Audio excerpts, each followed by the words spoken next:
गणेशोत्सवात नारळाला खूपच महत्त्व असल्याने नारळाच्या मागणीमध्ये 5 पटीनं वाढ झाली आहे। गुलटेकडी मार्केट यार्डमधील भुसार बाजारात कर्नाटक, तामिळनाडू आणि आंध्र प्रदेशातून नारळाची मोठी आवक होतीये।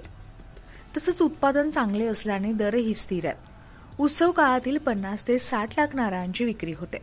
सध्या किरकोळ विक्रेत्यांकडून 20 ते 25% मागणीत वाढ झाली आहे। किरकोळ बाजारात एका नारळाची किंमत ही दर्जानुसार 20 ते 40 रुपये। मार्केट यार्ड भुसार बाजारातील व्यापारी सुरेंद्र शिंदे यांनी याविषयी माहिती दिली आहे। मी Surendra Ramchandra Shinde, proprietor Saurabh trading company, नारळाचे होलसेल व्यापारी।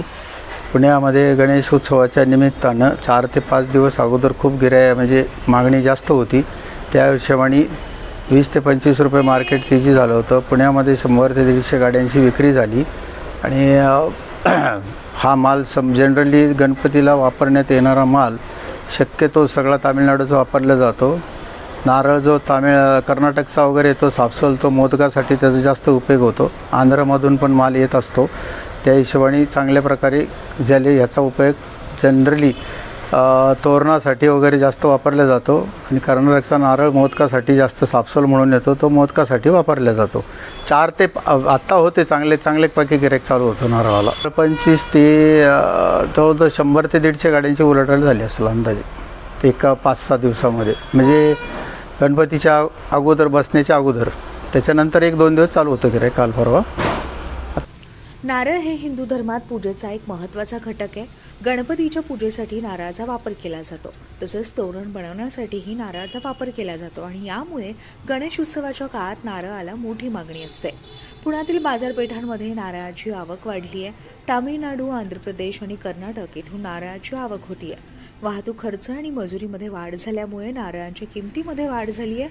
भाविकांकडून उत्सवाच्या काळामध्ये नवस फेडण्यासाठी नारळाचं तोरण हे अर्पण करण्याची प्रथा आहे। नारळाला दुकानदारांसह हॉटेल व्यावसायिक, खाणवळ चालकांकडूनही मोठी मागणी असते। गणेश उत्सवात बाहेरगावावरून मोठ्या संख्येनं भाविक पुण्यात येतात, त्यामुळे हॉटेल व्यावसायिक तसंच रस्त्यावर खाद्यपदार्थ विक्रीचा व्यवसाय करणाऱ्यांकडून नारळाला मोठी मागणी असते।